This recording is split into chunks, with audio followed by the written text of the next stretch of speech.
Bonjour peuple congolais, ça dépend à un au Bozali Kolanangaï, Ngaï de Kolamino Christian Bolabia Mama, peuple Mokonzi, peuple souverain, combattant résistant révolutionnaire, PNI et les politiciens non institutionnels.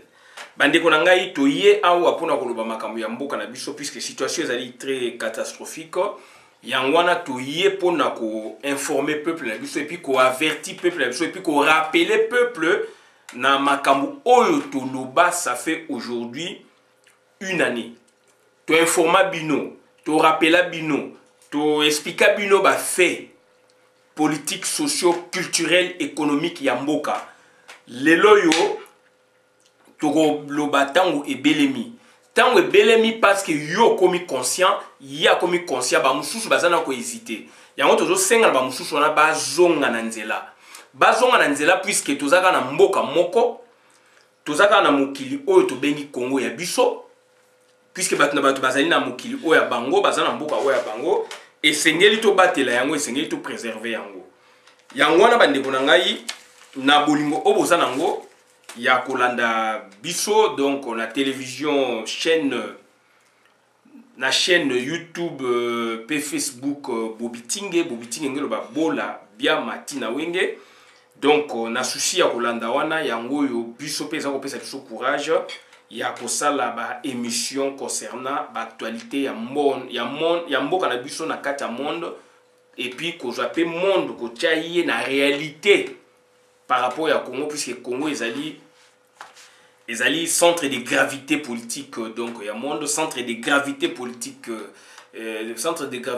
à monde centre de gravité diplomatique ya monde centre de gravité économique ya monde donc c'est à dire par centre de gravité donc tout le bani ezali lieu moko d'équilibre ya monde pour na situation politique situation boye donc erreur bo bebisi Congo erreur bo détruire Congo bo négliger Congo économie ya monde comment na difficulté diplomatie ya monde comment na difficulté politique ya monde et comment na difficulté et to moni yango aussi dans le passé to moni yango dans le passé ya mona moni to yeko le balelo yo parce que il y a un fait socio-politique.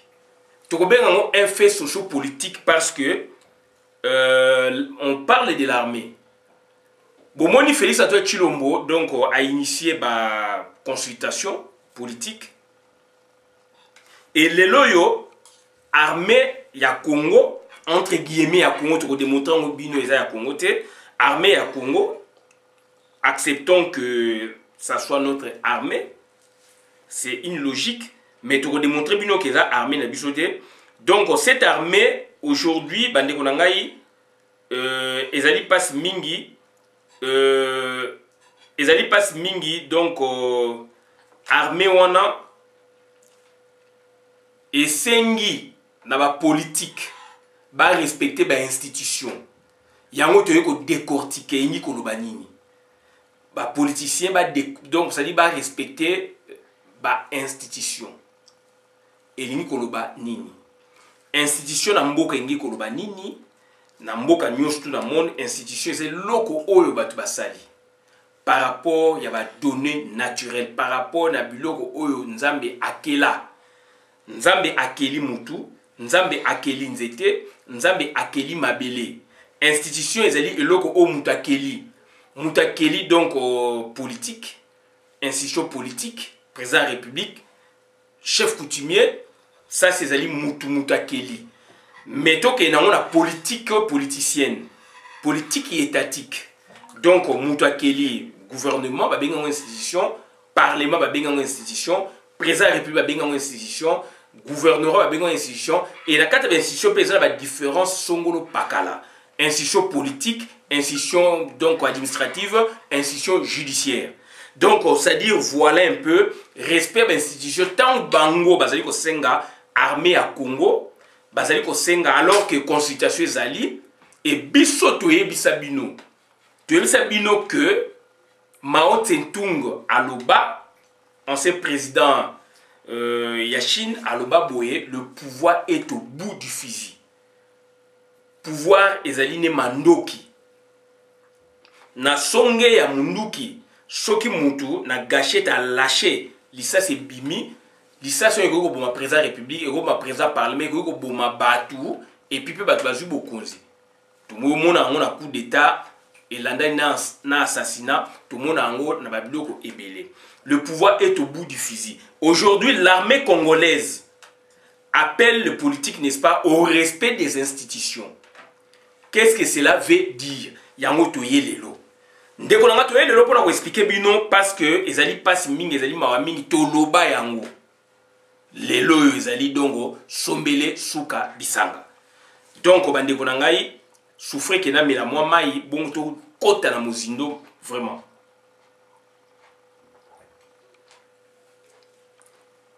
Merci. Respect des institutions. Armée lobby.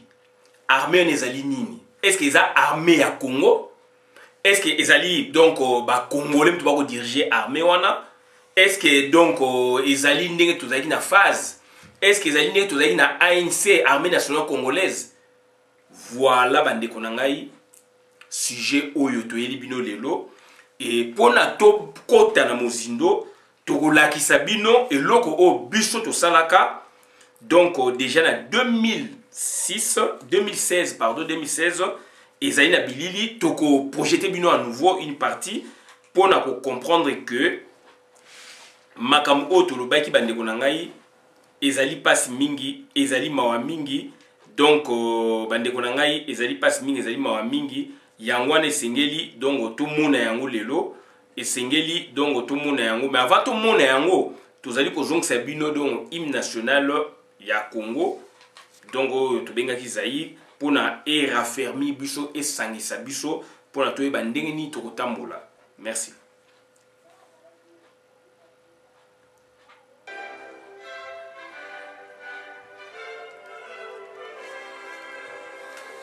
Zaïwa dans la paix ouverte, peuple uni, nous sommes les Zaïrois.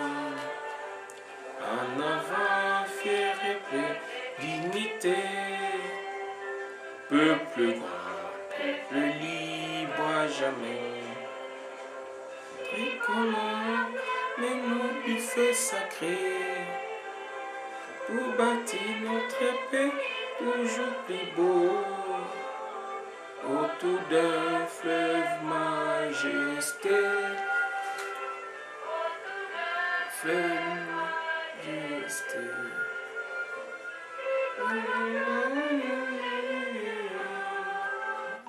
qui nourrit nos enfants, et justice, c'est travail, et justice, c'est travail.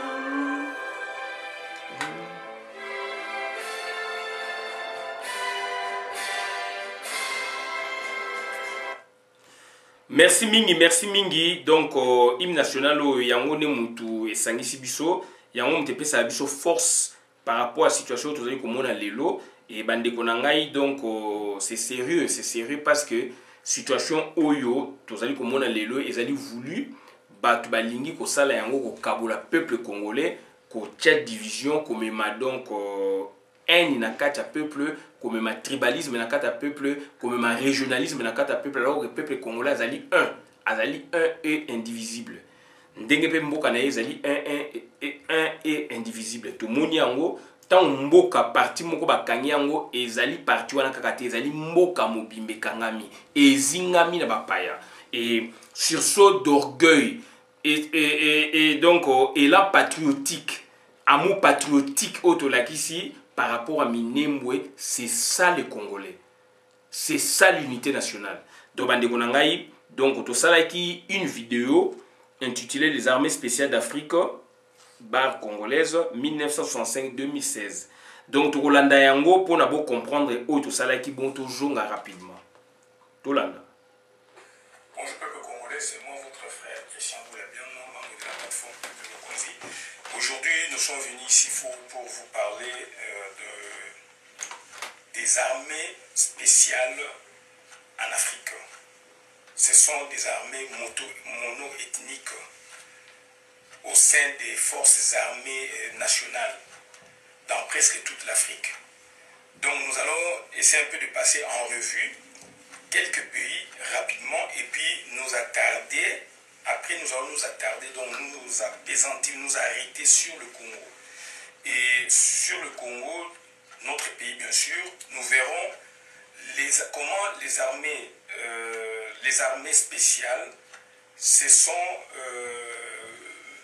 installées, n'est-ce pas, sont évoluées de telle année jusqu'à nos jours.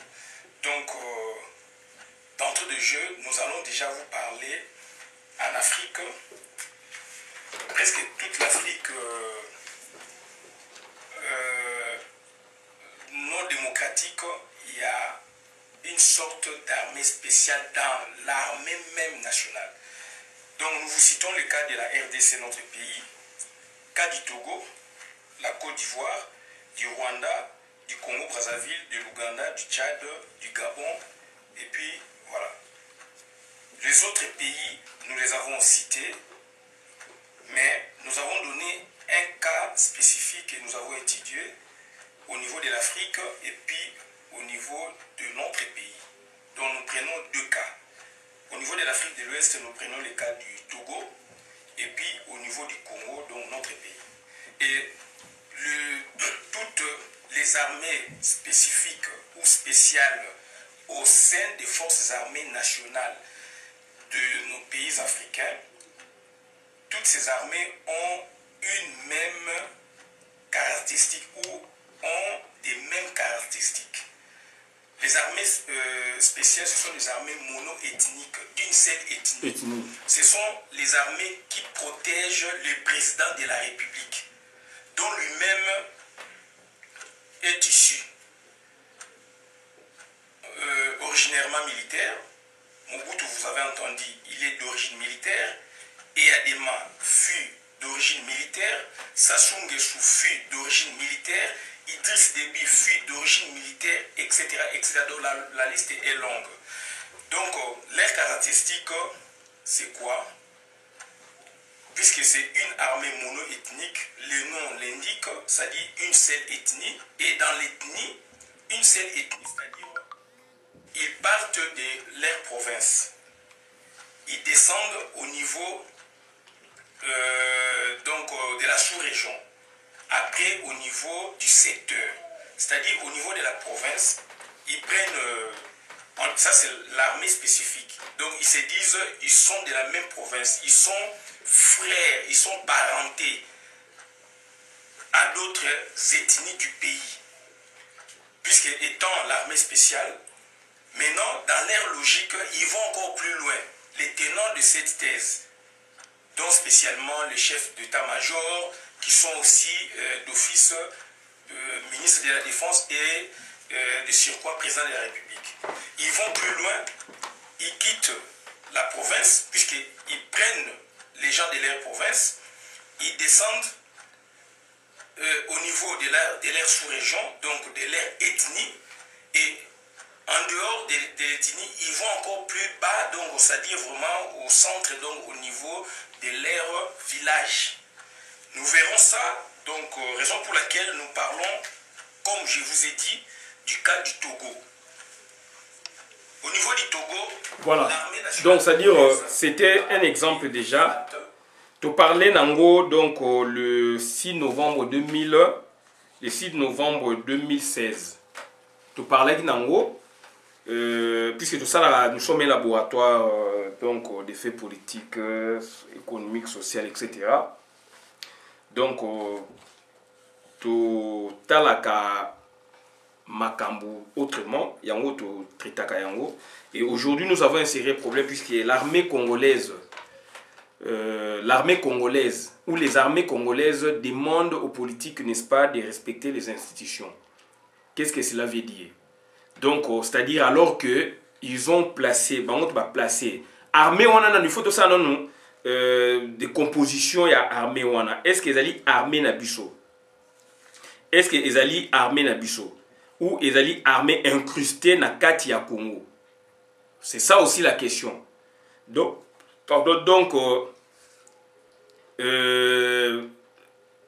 bandeko na ngai ezali passe mingi, donc il faut koyeba est-ce que ezali armé na bino authentiquement ou ezali armé ya libanda ba kotisa na kati na o ya bino ba bengango FRDC ba bengango armée nationale. Lelo bango ba koloba, il faut baza koyebisa ba politique, il faut donc ba respecter ba institution. Alors que ba politique ni baza ko viser ezali présidence de la République, puis c'est présidence de la République o ya bango o ya gagné élection té o bango ba tchakiye abani ko la consultation ya on makam na bango donc makam na bango il faut tous à prudent, il faut jouer na deux tableaux, soit tu cause à la vraie, soit tu cause à l'okuta, puisque donc il y a une façon aussi donc ba pérenniser pouvoir na bango ndengwana. Donc bandeko na ngai yangwana moni tozali ko la vidéo oyo pour na ko sensibiliser ko ça peut plutôt faire attention. Baza ko viser soi-disant politique nini oza ko déranger bango entre guillemets, mais ali masolo ya bango moko tous à la prudent na nuancer na makamna lobite bo changate politique, donc présence de la République ou président de la République bango mo ba tchaki lelo azali ko sa consultation, mais a déclaré batu ba lobiango que yena Kabila bazali FCC cache alliance wana ezali, mais lelo armée ezali ko loba que donc bazosenga ba politique ba politicien ba respecter ba institution. De quelles institutions s'agit-il? Et armée wana na tindi ya loba. Alors ministre de la défense azali. Donc raison pour laquelle tout ça vidéo tout expliquer bino. Donc bandeko nanga c'est très important. C'est très important puisque to continue la politique moko lokuta makasi soki bozali makasi te bozali makasi na ko décortiquer te so boza makasi donc na ko décortiquer ba fete bandeko na ngai donc tokei na lubwaku yango wana donc la tension entre guillemets ndenge ba lobi wana ezali RFIP et bimisaki yango Jeune Afrique pe tomoni et lobi yango etc. Donc c'est à dire on suppose il y a une tension entre Félix Tshisekedi et Kabila, alors que Kabila a créé Félix Tshisekedi. Tu sais sabino armée wana Félix Tshisekedi azali na armée. Donc pour na koyeba pouvoir il faut qu'on se situe on a trois angles, triple angle. Donc angle angle liboso ba benga angle génétique. Par génétique donc genèse na genèse to ba ADN pouvoir on est ndenge nini. Ça c'est de un. Deuxièmement sur le plan structuration ou structurel. Donc fonctionnement il y a armée, donc ça dit sur le plan structurel ou organisationnel, donc organisation et armée ils allaient organiser ndenge nini boye biango to kota na mwa mozindo, et sur le plan fonctionnel donc ça dit boye ndenge pouvoir on ezako fonctionner vrai za faux et comme vrai organisation nango ils allaient organisation moko donc bigarré ils allaient organisation moko donc ça dit composite, donc ça dit mélanger avec les mercenaires, mélangés avec les autres qui ne sont pas congolais. Donc, bato bachango pour besoin de la cause, ezali bato bazali na pouvoir, bakolo pouvoir. Bakolo pouvoir ya pouvoir à lelo na Congo, ezali Félix Antoine Tshilombo te, ezali yo congolais te, ezali donc ba rwandais. Yangwana bango mutu batie ba civil mais côté armé ezali ba touti. Donc qu'est-ce qu'ils ont fait? Donc tozali na kati ya armée donc c'est-à-dire Front patriotique rwandais donc c'est-à-dire na Congo bis donc tozali na kati ya donc ya Front patriotique rwandais bis na Congo ezali armée ya ba rwandais ya Paul Kagame o ba créé en 1987 depuis l'Ouganda pour na ko reconquérir pouvoir na bango donc na Rwanda et puis baya ba sujetti ba joie pouvoir na Congo et ba joie pouvoir na Congo grâce à armée wana FPR de batie mwana na bango ndeko na bango koko na bango donc Hippolyte Kanambe après 2 ans nde aye ko créer Félix Antoine Tshilombo. Tant bato ba kokota Félix Antoine Tshilombo to ba ke ndeko wana azali na pouvoir te, pouvoir politique ezaka bongo te. Pouvoir politique n'explique bino ba justifier on a 3 angles. Bota la organisation nango yeso ka lobi boye bango ba lobi makamususu. Soki ya lobi boye bango ba lobi makamususu. Gouverneur azali ko contester makambu ya président république. Au mona ngo wapi? Tout ça quand même les États-Unis d'Amérique, tout ça État fédéral. Gentini Ngobila Salango par autant de fois. ministre de défense bakende na Belgique aboyi kokende to moniango alors président république azozela ye siko nani yazwi mikano ya koloba armée wana ce sont des Rwandais ezali armée ba Rwandais ezali FPR bis ezali guérilla armée wana ezali guérilla le Front patriotique rwandais mouvement de guérilla puis ezali parti politique na Rwanda extension na ngo eza na Congo la théorie c'est ça mutu akosa binote bokende donc ailleurs te le raisonnement est clair toyebisa bino il y a incrustation il y a état rwandais na kati ya Congo lelo yo armée na bango comme ko pesa ba ndingisa armée wana baza banani ezali nini ezali ba rwandais bolanda tende ba bino général mbala chef d'état-major général non na se na yeba jo na yeba za ba rwandais partout na Congo ezali ba rwandais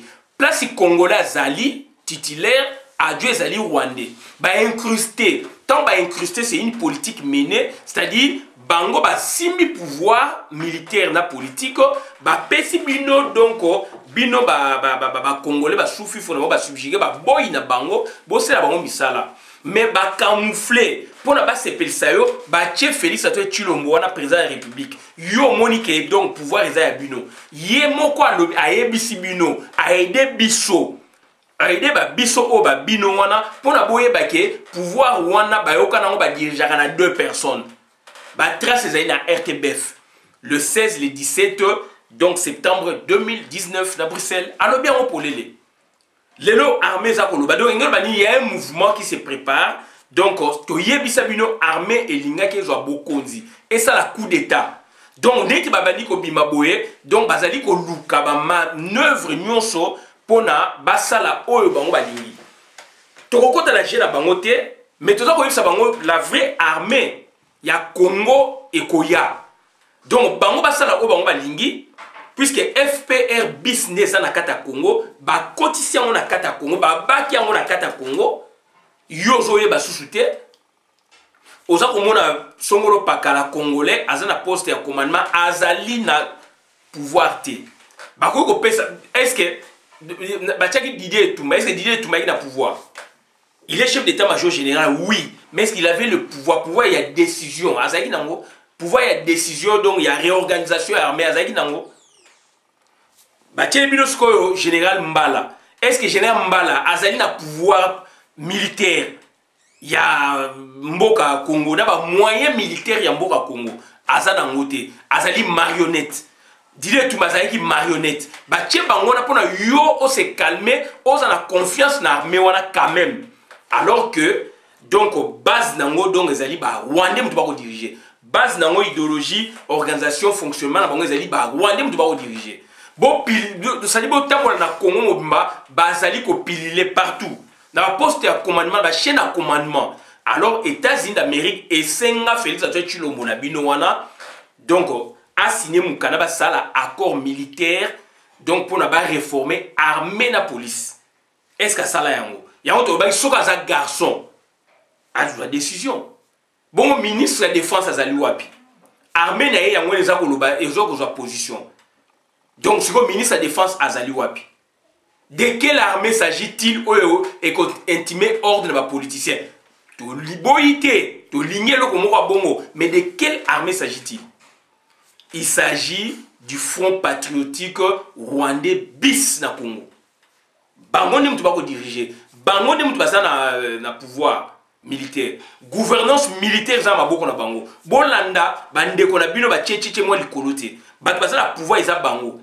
La plupart des soldats na bino ya ba congolais baza na minduki te, bazali mal payé. Donc ça dit bande ko na ngai to faire attention. Donc biso armée ya biso ekozala. Armée ya biso ekozala. Armée na biso toza ko lela on na mai na miso. Et qu'il y a la vraie armée congolaise. L'armée là donc il faut que bois qui sango et ça ya biso te.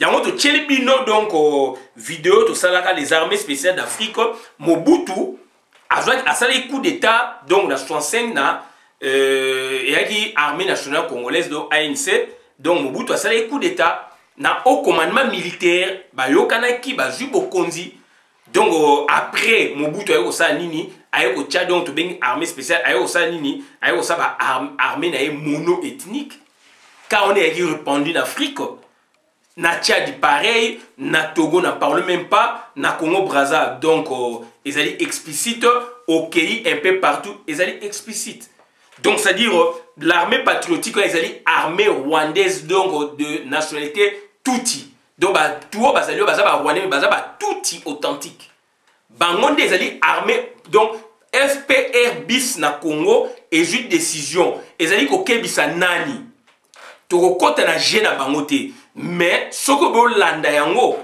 na logique okoloba ba okebisa Félix Antoine Tshilombo alors Félix Antoine Tshilombo bango mutu ba tchekiye azape na armée te to bisa bino que pouvoir ezande au bout du fusil c'est l'armée donc à tout moment quand vous manquez vous ne disposez pas d'une armée digne de foi donc c'est à dire cette armée là puisqu'elle n'est pas la vôtre peut vous destituer à tout moment. Est-ce que tout ça au Kenanzela wana o bango ba pesi ndingisa na moni yango na Africa 24 chaîne monene ezali na diaspora et puisque tout moni na Jeune Afrique ba komi bien donc tension entre Tshisekedi et Kabila en RDC. Na moni la page moko pe RFI le biango l'armée appelle à ne pas opposer les militaires les uns les autres. 12 novembre 2020 à 18h45. Voilà, donc ça dit par Stani Boujakera Chamala à Kinshasa, donc voilà. Alors que la tension ne cesse de monter au sommet de l'État entre le président Félix Tshisekedi et son prédécesseur Joseph Kabila, le porte-parole de l'armée a mis en garde les politiques et a appelé les militaires à ne pas se laisser influencer. Le message, le contexte, le ton, tout dans la sortie médiatique de l'armée congolaise s'apparente à une stratégie de communication de crise. Alors que les tensions politiques entre le président Félix Tshisekedi et son prédécesseur Joseph Kabila ne cessent de s'accentuer à mesure que les jours passent. Les forces armées de la République démocratique du Congo, FARDC, condamnent avec véhémence la campagne séditieuse concoctée dans des officines rétrogrades mieux identifiées et bien détruites. Campagne dédiée à la démoralisation des forces armées dans le but d'opposer nos militaires les uns contre les autres, a lancé d'entrée le général Léon Richard Kassonga, porte-parole de l'armée congolaise, devant les journalistes qui avaient répondu à la convocation au quartier général de l'armée ce jeudi 12 novembre. Donc voilà. Donc il y a des scénarios belé. Chris O muta créango un président de la République. Donc qualifié de protocolaire. Yem ta créango. Didier Rengesper le bien biso to lo baki yango. To zela raté mindele ba loba, ba sa analyse ba loba biso to lo baki yango. Yé pa yeko lo ba yango. Donc ça dit Chris O muta créango yemoko donc Félix Antoine Tshilombo. Félix Antoine Tshilombo c'est un frappeur. Azali do cynique. Donc azali ko jouer na cynisme vrai, ça faux et ça vrai. Donc ça dit bagoyi ko créer situation mo boye que puisque yé problème il y a face à la 2 ans. Yango to yebisa bino. Il faut ça la déjà Atika Bokonzi. Sikoyo Atika Bokonzi ndenge bayoka na deal na bango abandi ko kenango zigzag ba intimer ordre. Ba ke ko yebisa même maman na yi. Na groupe à Hippolyte Kanambe na mama sifa soi-disant maman ya Hippolyte Kanambe. Ba ebisi biso to pesi yo pouvoir, to pesi mo no pouvoir. Eza mindele te to pesa ke pouvoir. Soka na nima ka mindele biso na bino donc avant ba kanga ye donc ye Kabila bako silisa bino après bakangi maman ona bangi nde ayebisi mwana e Félix oyo okaki yangwana donc ça dit bandeko na ngai yango to ba situation là il faut osa prudent et que osa la vrai comme que osa la faux mais so que osa la vrai Félix n'a pas d'armée so que osa la faux do Félix do facilite autrement la pérennisation ya pouvoir ya Hippolyte Kanambe donc bandeko na ngai to sala attention tous à la prudence, armée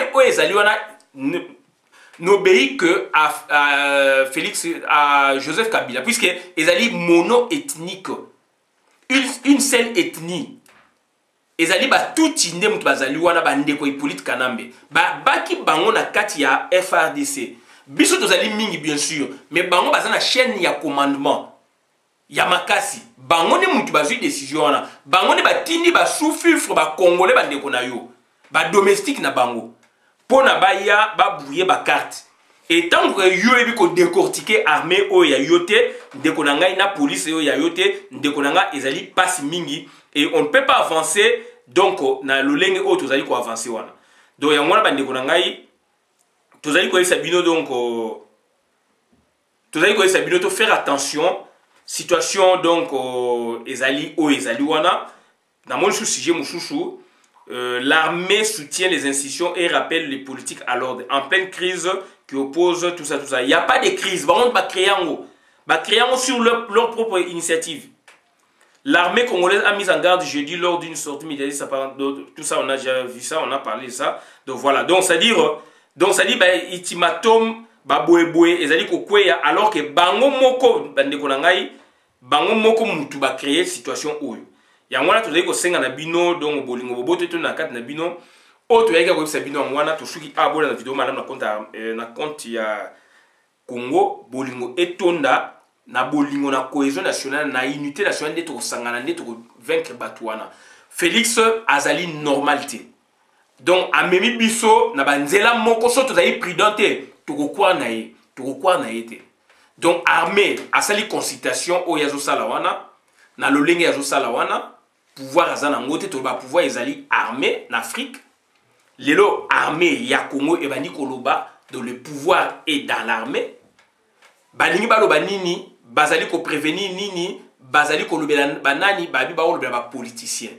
pona likamu nini donc bomoni ndenge makambo ezali koleka bangi balakisa ke donc Hippolyte Kanambe donc na ye bazali na conflit pour bon ya ba neutraliser les deux côtés bazwa bokonzi wana na 60 salamaki Mobutu neutralisa Lumumba et le président Kasavubu il neutralisa donc le premier ministre Lumumba et le président Kasavubu et l'armée prit le contrôle na 60 déjà basali Mobutu donc chef d'état-major commandant ya armée qu'est-ce qu'il avait fait à créer un gouvernement babengango conseil des commissaires généraux yaki mingi étudiants après ba yoko kana président Kasavubu o bombo kazali premier ministre papa Tshisekedi azali ministre adjoint à justice Marcel Liawa azali ministre titulaire ils étaient beaucoup plus des étudiants ba yoko kana bazongsi président Kasavubu bokonzi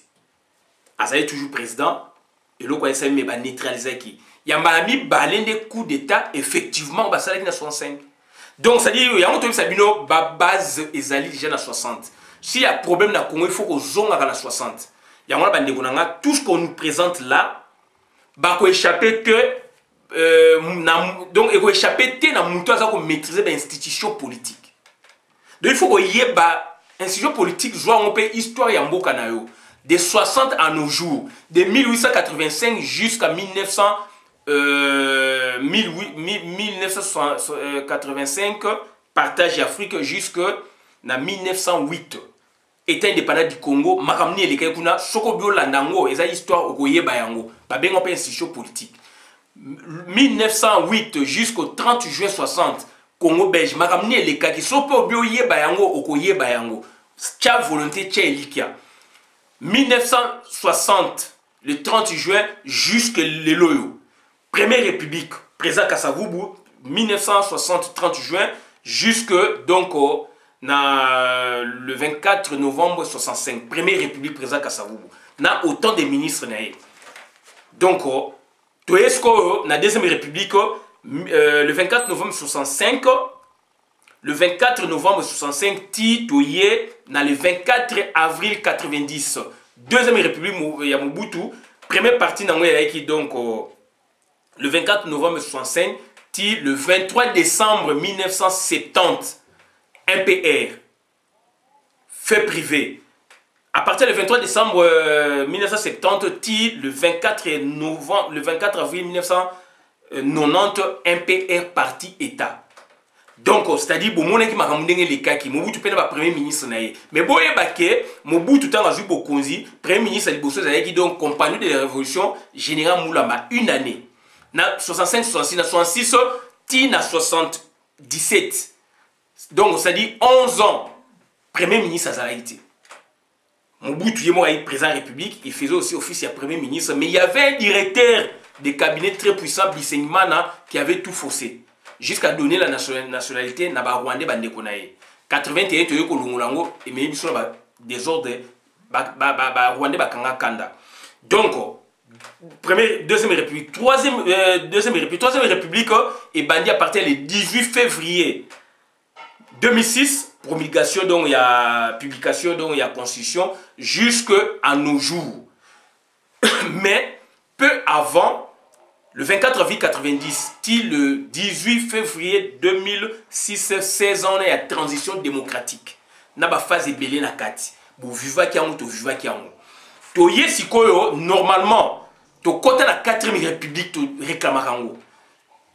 To côté la 4e république depuis déjà élection Papa Tshisekedi en 2011, sauf que balingi ko reconnaître en côté. Ba yeko pesa bango deux transitions. Pouvoir il y a Hippolyte Kadambe Sili, UDPS ba briser biloko wana, ba buki biloko wana tout, ba yeko pesa batwana donc pouvoir. Ba yeko pesa bango pouvoir politique. Donc pouvoir donc ça dit bah continuer bah boy transition bah boy bah enfin bah boy donc Kabila Kende bah ça la union sacrée non bah Jumi Solona bango bah libérer espace politique Kabila bah prolonger mandat nae donc de décembre 2016 ti toye na le 18 décembre 2016 ti toye na le 31 décembre 2018, 2 ans ba PC transition mbongo ekweki mingi wana na ndenge lelo mutu a gagné Martin Fayulu ono yete et commis donc Félix Antoine Tshilombo lelo Félix Antoine Tshilombo après une année et demie a meyi biso lelo na consultation. Donc pour la koyeba histoire mboka na eza volonté, c'est du volontariat. Soko lingi yango okoyeba yango et donc ba benga ngo pe institution politique biloko mutu asali. Donc, c'est ça l'histoire de Mboka, on appelle ça grandes étapes. Donc, c'est très important pour nous parler de Congo, tu oublies que au sein de l'université, non. Donc, linga yango, linga ba information, linga ba histoire ya Mboka na yo, yango wana. Donc, politicien moko ya oko saoté, parce qu'il y a des politiciens, à oko saoté, puisque yo ozali informé, ozali donc informé, ozali cultivé. Donc, politicien soka lingi aya akosa yo akokutana na ba raisonnement na yo ya yo congolais ya ye congolais ya ye kuna congolais ya ngwana toza ko senga na bino donc il faut qu'on s'informer, il faut qu'on se cultiver. Internet le les ali ba information nyo se ali place wana donc ndeko nanga donc c'est à dire quand l'armée aujourd'hui armée oyo ya Congo ezali koloba biloko oyo eza koloba wana bandeko nanga ezali passe mingi ezali mawa mingi donc situation ezali très catastrophique. Situation est très catastrophique parce que l'armée wana to benga ezali FPR bis. Ezali FPR bis. Félix azali ko sa consultation mais azali ko tinda batu na Rwanda pour ba ko okuta na Paul Kagame bomona ki yango ndeko nanga to koloba suma solo nini. Bomona ki yango to koloba suma solo nini. Donc ndeko nanga ezali passe mingi. Donc yo olobi ozali mokonzi ya mboka songolo pakala. Mais comment expliquer pouvoir na yo siko ozali ko landa sikoyo batu ya mboka mususu donc batu ya mboka mususu pona donc ba pesa yo kitis pour batu wana bandima moni donc to landa susu RFI et le baki RDC la mise au point de l'armée RFI il y a 12 heures du temps voilà donc voilà donc c'est presque la même chose hein, mais du moins voilà avec le correspondant à Kinshasa de Pascal Moulengwa. Ces derniers jours, sur les réseaux sociaux, des messages appelant les troupes à la révolte ont été diffusés. Arriérés de soldes comme de primes. Ça, c'est RFI. Hein. La RFI. Donc, manque d'équipement de combat, voire même de carburant. Tout est balayé des revers de la main par le général Léon Richard Kassonga, porte-parole de l'armée. Les FARDC tiennent à préciser que pour leur fonctionnement harmonieux, elles reçoivent diverses allocations financières, logistiques, techniques et structurelles adaptées et conséquentes. Ainsi donc la solde, mais aussi diverses primes étant des dépenses de souveraineté sont décaissées au prorata des recettes publiques de l'État sans qu'il soit nécessaire de le porter sur la place publique. Les forces armées bénéficiant d'une particulière attention du commandant suprême. Les auteurs, commandant suprême, commandant suprême, ce n'est pas votre Félix, c'est Hippolyte Kanambe. Bien. Puisque tous allez awana donc méthode moins spécialisée. Probablement on a la théorie, mais il faut on a terrain. Il y a une méthode donc efficace, c'est une méthode interdisciplinaire ou une méthode transdisciplinaire ou multidisciplinaire. C'est là où donc vous allez appréhender donc de la réalité sur le terrain. Puisque quand vous fiez sur les écrits, écrit le Bible Félix, commandant suprême, mais sur le terrain c'est pas Félix. Armée on le beza contre Félix. Na hypothèse ok donc bazali contre basa la coup d'état ou quoi, bazali contre Félix. Donc on a une hypothèse mouchouchou. Donc, Bazali et Sikamoro, ça va en chair. Pour le Félix, va avoir pression à démissionner. Puisque de lui-même, il a honte de démissionner. De lui-même, il a honte de démissionner. Mais il est prêt à démissionner. Félix, il faut Kende. Donc, on a Singapour, Chine, Russie, va payer mon année déjà. Ok, on dit qu'il paye Kende. Donc, si quoi, Monique, et Kende na voix, il y a Sénat. Et qu'on peut savoir raisonner belé l'igné ba même sur la voie militaire pour qu'on pousser ou qu'on neutraliser d'expliquer l'écolo. Donc mutumo aza député bato bazali pe kuna bandikona ba l'équipe biso na mayele té ba l'équipe biso pe na ba réflexion té blanc et comme un noir té noir et comme un blanc té. Je parle des couleurs. Il faut faire attention. De vérité aussi à la vérité. Et la vérité, elle est scientifique. Donc voilà, donc on révolte. Les auteurs de l'appel à la révolte des militaires dans les réseaux sociaux doivent savoir que l'ère Bouhara ne passera pas. Donc ça, c'est l'armée maintenant. Azali Kosala Siko, donc, comme même batna fausse piste. Comme même batna fausse piste. Moutoumou a poussé, on a révolté. Bazali, grand garçon, bazali conscient. Naba objectif ou esengeli armée asala na mboka nyoso. Ce n'est pas au peuple ne va rappeler bango. Peuple na réseau social ko lobaka puisque donc baza o comprendre était. Voilà. Certaines difficultés, l'officier reconnaît toutefois que certaines difficultés résultant de la Covid-19 et de l'environnement international peu favorable qui empêchent les décaissements, notamment des frais de fonctionnement. Cette campagne vise, selon lui, à diviser les troupes à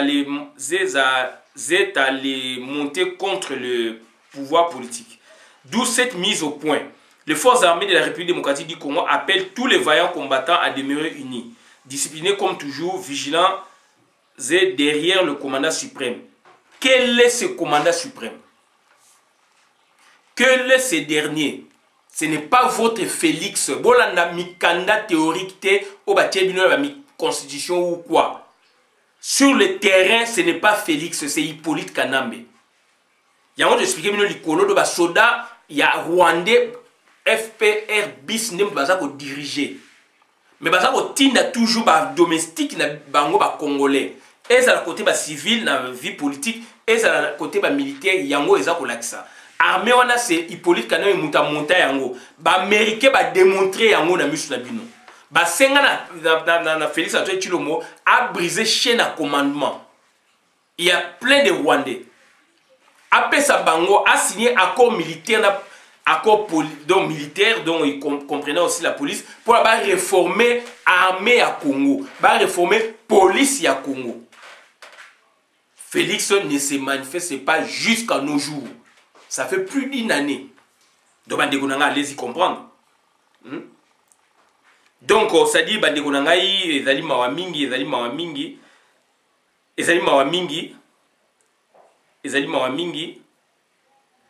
La discipline impose aux militaires de n'exécuter que les ordres émanant de leur hiérarchie. Ils doivent soumission et loyauté aux institutions légalement établies. Un bâtiment vétuste. Quant à l'état-major de l'armée appelé à déménager du Mont Galima, habité par le président président Tshisekedi, son unité de protection et le ministère de la Défense pour le porte-parole de l'armée. Cela est prévu depuis longtemps. Ce bâtiment est vétuste. Donc vétuste, donc les habités, donc la condition est au vent, donc les habités. Aujourd'hui, le nombre d'officiers affectés ici dépasse ce qui était prévu à l'époque. Dans ce site ici, il est impossible de mettre tout le monde ensemble et accomplir nos missions constitutionnellement, nos missions constitutionnelles et réglementées de manière probante. Le général met en garde les opérateurs politiques. Ils doivent s'abstenir, je cite, d'épiloguer sur les forces armées et d'adresser des invectives au commandement. Bandegonanga ezali mawamingi lokuta na lokuta. Bandegonanga ezali donc lokuta na lokuta. Donc RFI donc epanzi poke et lobiango. RFI epanzi poke et lobiango donc ezali makambo oyo ezali komonana. Donc l'état-major des armées appelé à quitter son quartier général du Mont-Galema. Voilà. Donc toujours parler bino na makambo ya armée. Armée wana eza ya bisote. Bolanda te bato ba tie moi ba tête d'affiche na bango mais bazali bato na bisote. Donc ezali armée ya ba Rwandais et koti na kata Congo to benga FPR bis dont les responsables ba tieli bino bandeko na bino qui n'ont pas de pouvoir militaire d'agir avec les moyens qui devaient aller avec, enfin qui devaient s'accompagner dans leurs objectifs. Ezalité. Biloko il faut tchango na mutu. Donc c'est-à-dire bah jouer cynisme FPR muteza ko diriger bis Hippolyte Kanami mutazali wana depuis toujours. Siko ba jusqu'on a ba tête na ba poste mususu ya commandement ya armée ba tie ba ndeko na bino ba congolais.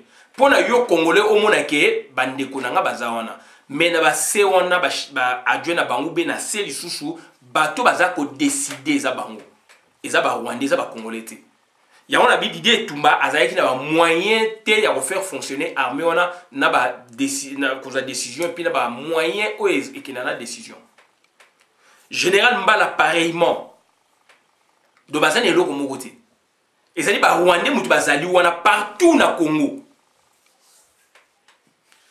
Bon, Didier Tumba, général Mbala, bayebi te ou bayebi te ke na ba Congo kuna, ba soda ba tonani kuna ezali ba Rwandais. Na ba base militaire no soza ba Congo bayebi ngote. Bayebi ngote na Nord Kivu, Sud Kivu, Tiba Kisangani koto kuna tout, ba base militaire wana ba bazali ko dirigeant ezali ba Rwandais bayebi ngote. Na Kinshasa bayebi ngote, na Bandundu bayebi ngote, na Équateur, un peu partout na ba 11 provinces configuration ancienne. Ba yebe on teke bat ba simbi mama ndoki na police eza bango ministère intérieur ba tebino Gilbert Kakonde Kakonde za marionnette aza eloko moko te puisque là il s'agit de la police mais mutaza ko diriger police na ezali bisengimana et ezali donc si vient ka songote eza bisengimana bande ko na tokolo bana munoko nini donc ça dit fonctionnement il y a armée na police na Congo donc ezali défaillant. Soto bito zongo na côté na biso ezali défaillant. Mais soki to bito zongo na côté ya occupation donc ezali donc ko fonctionner normalement. Puisque baza ko atteindre objectif na bango baza ko neutraliser bino. Baza ko sala o bango ba lingi. Siko ba komi ko loba pona que lobby bazwa décision peut-être avec à la tête peut-être congolais mutu bokomona e wana mais na cesse ezala bango. To faire attention. To faire attention, on tozo ko senga na armée ya Congo. Tozo ko senga il faut révolte il fait salama. To benga na batuana pouvoir ezali ne mandoki. Tant que to maîtriser côté mandoki te pouvoir na Congo ezali te. To ko lobango mbala komé pe na monokoni. Afdel pour le benga na Mobutu. Est-ce que ezali ki Laurent Désiré Kabila na Laurent Désiré Kabila na Mobutu ba yo okuta na boy? Non. Et une armée contre armée. Et ça dit que Bango kuna di bazo qui appuie donc Afdel, Bazaï peut donc militairement très fort. Et ça dit que Bengani siko donc phase et puis la despect. Bandeko nanga to bossa na tie to za besoin donc il y a révolte. Il faut mando ke beta mawana to se mesurer na bato to bengana bango. Tant lo kito ko ningana bako tika sokoto bako kimma bako kene Rwanda na mboka na bango. Bako kene Burundi na mboka na bango, bako kene donc Tanzanie na mboka na bango, bako kene Uganda na mboka na bango. Le pouvoir est au bout du fusil. L'état-major général des forces armées de la RDC est appelé à quitter le Mont Galema, qui abrite aussi la résidence du chef de l'État. Il va être transféré au camp militaire Kokolo, quartier général de la force terrestre, le plus grand camp militaire du pays. Aucune raison officielle n'est toutefois donnée par la présidence à ce déménagement surprise. En cette période de tension entre le président Félix Tshisekedi et son prédécesseur Joseph Kabila. Donc ça dit bon jouer un ndenge boza ko jouer mais biso to ye wana pona ko expliquer bino donc ekoyi ko zala boye comme ekoyi ko zala boye mais to yebi que Félix donc azana armé to yebi que États-Unis et senga maina muso za ko kitabango a signé accord militaire pour la réformer police na armée na Congo. Il a signé un côté. Il y a un autre qui a la consultation. Si a changé ça à Congo rapidement, si a un pouvoir régalé à Congo, a signé un accord, Américain bakoya, a sala oya lingi pour représenter valablement le Congo. A bien ça pays songo pays bakoya. Pour la base de la disposition, on va réformer ça. Il y a peu de pouvoir renforcer. Pourquoi ne le fait-il pas? Parce que donc Azali vendu, Azali donc souffif, Azali subjugué. Donc voilà, on a eu autre chose Sabino Mwana, tout ce qui a wa, bon la vidéo madame na compte la communauté, ngai Christian Bola bien maman, peuple mokozi, peuple souverain, combattant, résistant, révolutionnaire, PNI. PNI est les politiciens non institutionnels. Donc, donc il y a FPR. FPR, Front Patriotique Rwandais et Armée Patriotique Rwandaise. FPR, signification des Front Patriotique Rwandais et Armée Patriotique Rwandaise. Le Front Patriotique Rwandais, mouvement de guérilla puis parti politique, apparaît officiellement en décembre 1987. Donc, c'est-à-dire qu'ils ont mouvement de guérilla. Guérilla ezali mené contre les Congolais na Ituri, na Kinshasa, na Bunia, na Bakongo, na Bandundu.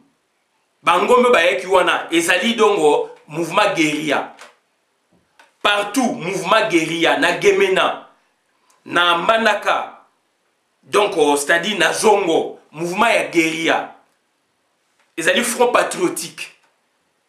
Na Bakongo, front patriotique. Na Zambie, front patriotique. Na Tanganyika, place Zoé Zali, front patriotique bis. Je parle de front patriotique bis. Bazali wana. Bazako diriger Congo. Bangon doit repérer le ordre que Bazako c'est un politicien, ba se ressaisir, ba respecter les institutions. De quelle armée s'agit-il? De quel politicien s'agit-il? Donc il vise quel politicien?